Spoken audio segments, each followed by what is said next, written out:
म्हसळ्यात खळबळजनक घटना, अल्पवयीन मुलीसोबत विनयभंग. अल्पसंख्याक एकाच कुटुंबातील 3 आरोपी, एक आरोपी पोलिसांच्या ताब्यात.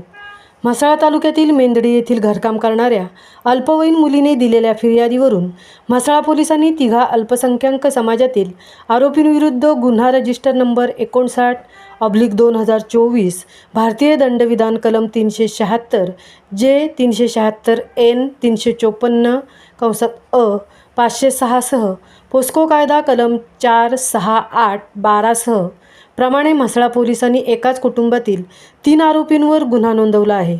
सदर गुन्हा नोंदवताच उपविभागीय पोलीस अधिकारी विवेक मुगळीकर यांनी घटनास्थळी भेट देऊन तपासी अंमलदार DV एडवळे यांना मार्गदर्शन केले. मुलीने 23 मार्चपासून घरकाम करीत असलेल्या ठिकाणी घडत असलेला प्रकार आईवडिलांना सांगितला असता आई आणि मुलीने मंगळवार दिनांक 18 रोजी पोलिसात तक्रार दिली असे एडवळे यांनी वार्तालाप करताना सांगितले. तर तपासी अंमलदार DV एडवळे यांनी एक आरोपी अटक असूनही अन्य दोनही आरोपींचे वय सांगण्यात असमर्थता व्यक्त केली. दुसरीकडे म्हसळा पोलीस स्टेशनमध्ये गुन्ह्याचे साधर्म्य असलेला गुन्हा रजिस्टर नंबर 48/2024 प्रमाणे 11 मे रोजी नोंद असून त्यातही फिर्यादी अल्पवयीन मुलगी तीच आहे.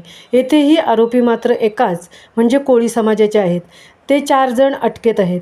दोन्हीही गुन्ह्यात मार्गदर्शकांसह तपासी अंमलदारसुद्धा PSI DV एडवळे आहेत. या योगायोगाची उपरोधिकपणे चर्चा तालुक्यात सर्वत्र होत आहे. महामुंबईसह संजय खांबेटे, म्हसळा.